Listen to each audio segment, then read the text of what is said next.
Nanti perkenalkan saya Reza Rahmansyah, BP 18 10 15 10 20, itu kelas dari metode 1 itu keluarnya.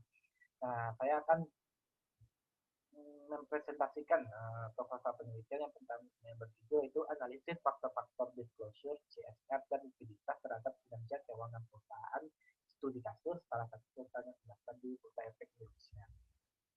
Itu latar belakangnya yang pertama itu dalam dunia bisnis ini pasti berjalan dengan sangat pesat perkembangannya. Nah, suatu perusahaan yang kinerjanya sangat baik atau baik pastinya akan menghasilkan suatu profit atau laba yang sangat menjanjikan. Nah, laba ini menjadi acuan kita atau indikator kita dalam penilaian perusahaan di mata masyarakat atau publik. Nah, setiap perusahaan pasti memiliki etika bisnis yang berbeda-beda dari satu perusahaan antar satu perusahaan dan perusahaan yang lain. Nah, ketika etika bisnis ini dalam Muslik 2004 itu yaitu suatu pengetahuan tentang tata cara ideal, pengaturan dan pengelolaan bisnis yang memperhatikan norma dan moralitas yang berlaku secara universal. Nah, dalam bisnis pasti harus memperhatikan etika dan sosial agar ada responnya atau pandangan yang baik dari masyarakat sosial.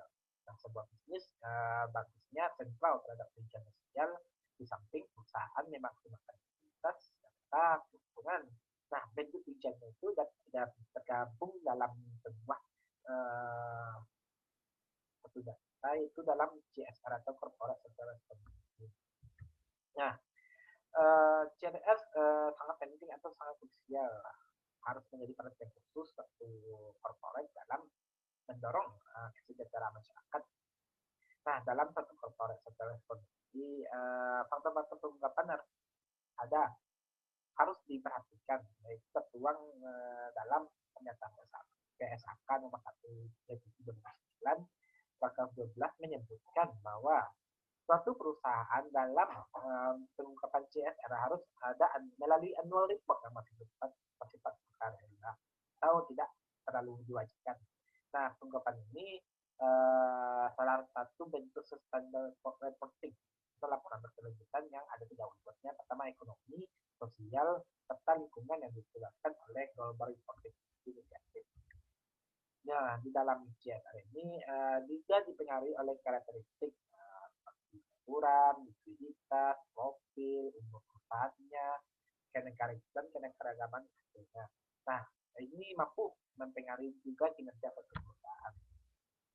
Nah, perumusan masalah peneliti itu yang pertama itu apakah ada pengaruh ke karakteristik perusahaan terhadap pengungkapan CSR. Nah, yang kedua itu apakah ada pengaruh CSR dan likuiditas terhadap kinerja keuangan dan nilai perusahaan. Yang ketiga, apakah ada mempengaruhi pengungkapan CSR terhadap kinerja keuangan.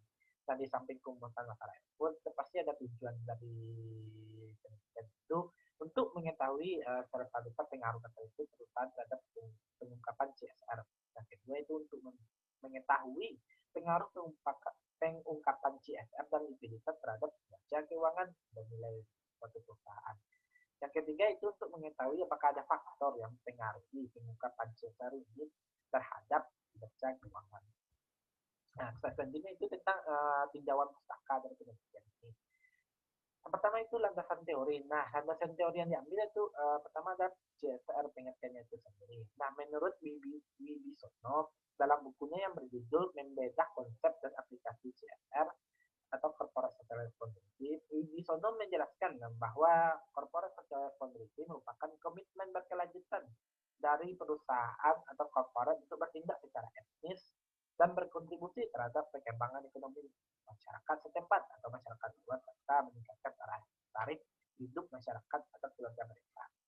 Nah, di samping itu ada juga manfaat lain seperti kesejahteraan masyarakat dan kelestarian lingkungan, adanya beasiswa yang diberikan untuk anak yang tidak mampu, maintenance dari fasilitas umum, Ada juga yang tujuannya itu manfaatnya itu membangun atau building desa, membangun kembali desa atau memperbaiki fasilitas masyarakat yang berdampak sosial. Dan ada juga yang yaitu juga di dalam sekitaran perusahaan tersebut. Selanjutnya itu ukuran perusahaan. Nah, menurut Sendiri 2005 yaitu menyatakan bahwa size suatu perusahaan merupakan salah satu variabel yang banyak digunakan untuk menjelaskan variasi pengungkapan dalam laporan tahunan perusahaan. Nah, dalam ukuran ini juga merupakan indikator yang sangat penting untuk dianalisis dalam perusahaan. Profil perusahaan yang juga sangat berpengaruh dalam melihat apakah ada yang menggambarkan suatu perusahaan.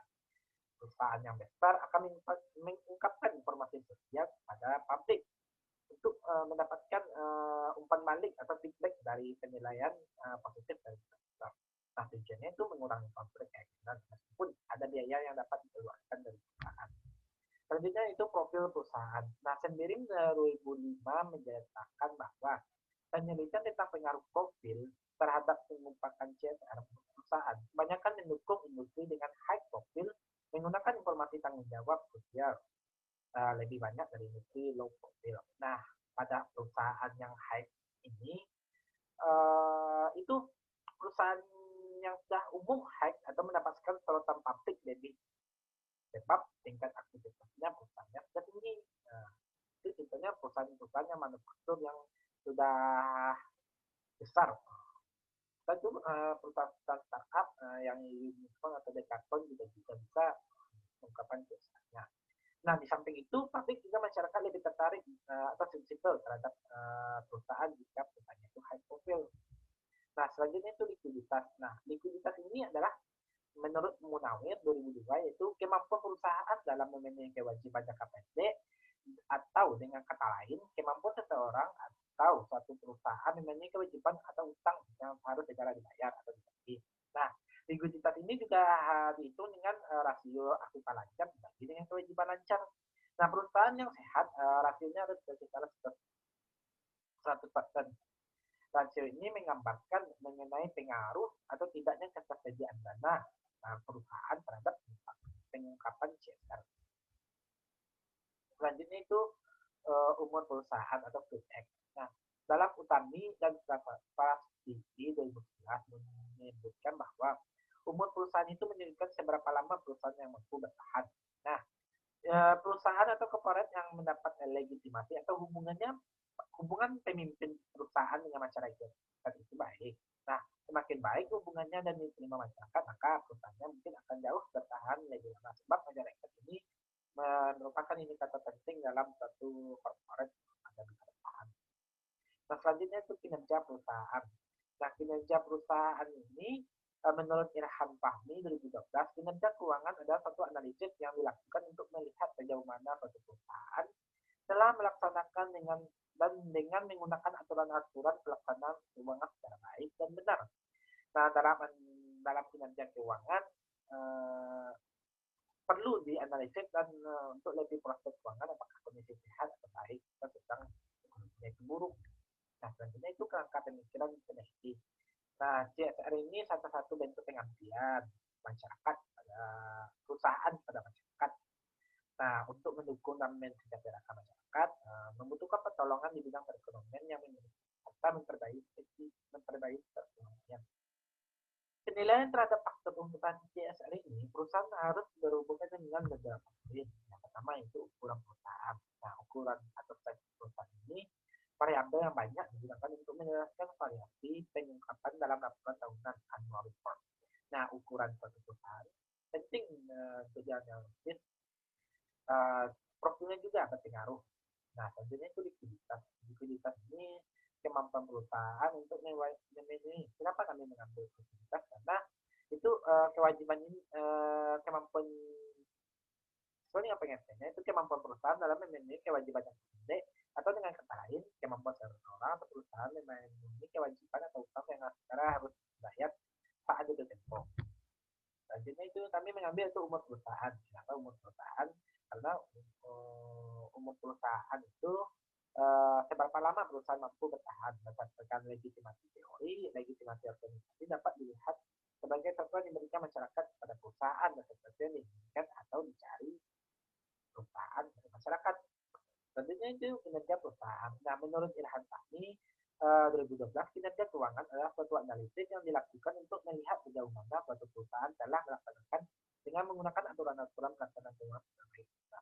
Nah, dalam kinerja keuangan itu perlu analisis untuk prospek keuangan apakah baik atau buruk. Nah, hipotesisnya itu pertimbangan yang ingin peneliti ingin mengajukan hipotesisnya sebagai berikut. H1 yaitu terdapatnya pengaruh ukuran perusahaan terhadap pengusahaan CSR. H2 itu adanya pengaruh likuiditas terhadap pengusahaan CSR. Itu H3 itu terdapatnya pengaruh umur perusahaan terhadap pengusahaan CSR. Selanjutnya itu metode penelitian atau peneliti. Nah, dalam penelitian ini, jenis penelitian itu diatur dengan melihat pengusahaan CSR atau perusahaan dengan kinerja laporan keuangan yang baik, guna untuk menilai suatu dan menilai apakah faktor yang digunakan untuk acuan dapat data. Nah, selanjutnya itu populasi dan tanggal. Populasinya itu yang dipilih itu semua perusahaan yang terdaftar di Bursa Efek Indonesia dalam beberapa bentuk sektor yang akan dipilih. Nah, selanjutnya itu tanggal. Dari 450 perusahaan terdaftar di Indonesia banyak 25 perusahaan yang menjadi sampel dengan menggunakan random sampling untuk pengambilan sampelnya. Nah, definisi operasional. Nah, perabel penelitian. Dalam penelitian ini terdapat dua perabel, yaitu perabel dependen dan perabel independen. Perabel independen ini penelitian ini kinerja keuangan, sedangkan perabel independen adalah CSR. Nah, variabel kontra adalah ukuran perusahaan, profil perusahaan, dan umur perusahaan. Nah, CSR ini seiring 2005 menyatakan bahwa dalam memperoleh data mengenai merupakan tanggung jawab sosial menggunakan checklist dan 7 kategori, yaitu lingkungan, energi, kesehatan, keselamatan tenaga kerja, produk, keterlibatan masyarakat, dan umum. Nah, rumusnya itu CSRD, yaitu sigma XC dibagi MD, di mana CSRD itu corporate social responsibility disclosure index perusahaan J. XC itu jumlah yang akan diungkapkan untuk perusahaan J, dan MD itu jumlah yang mengungkapkan dalam CSR. Nah, selanjutnya itu likuiditas perusahaan. Pada likuiditas perusahaan yang dinilai itu pengelolaan utang jangka pendek dan jangka panjangnya, serta dinilai kemampuan membayar kewajibannya. Nah, rumusnya itu yaitu aset tetap atau current asset dibagi current liability dikali dengan perusahaan. Selanjutnya itu ada ukuran. Nah, ukuran perusahaan ini diukur dengan log total aset perusahaan, di mana dilihat dari jumlah aset yang dikelola perusahaan dan beredar. Selanjutnya itu profil perusahaan. Nah, untuk mengukur profil digunakan klasifikasi high ataupun low profil. Dan umur perusahaan ini dihitung dengan jumlah bulan atau berapa perusahaan yang terdaftar di B dari awal sampai akhir laporan tahun keuangan. Selanjutnya jenis data dan pengumpulan data. Nah, jenis data yang peneliti itu berkaitan dengan data kualitatif dan kuantitatif. Di samping itu, sumber pengumpulan data ini juga data sumber yang diperoleh dari pengembangan perusahaan yang telah diaudit atau Bursa Efek Indonesia. Nah, selanjutnya metode analisis data. Berdasarkan hipotesis yang diajukan, maka metodenya itu metode analisis data menggunakan SPSS, yaitu persamaan regresi linear berdata untuk melihat ketika regresi data dilakukan dalam sebuah rumus untuk menilai faktor yang akan diungkapkan. Mungkin itulah hasil dari presentasi saya. Salah dengar, mohon maaf. Wassalamualaikum warahmatullahi wabarakatuh.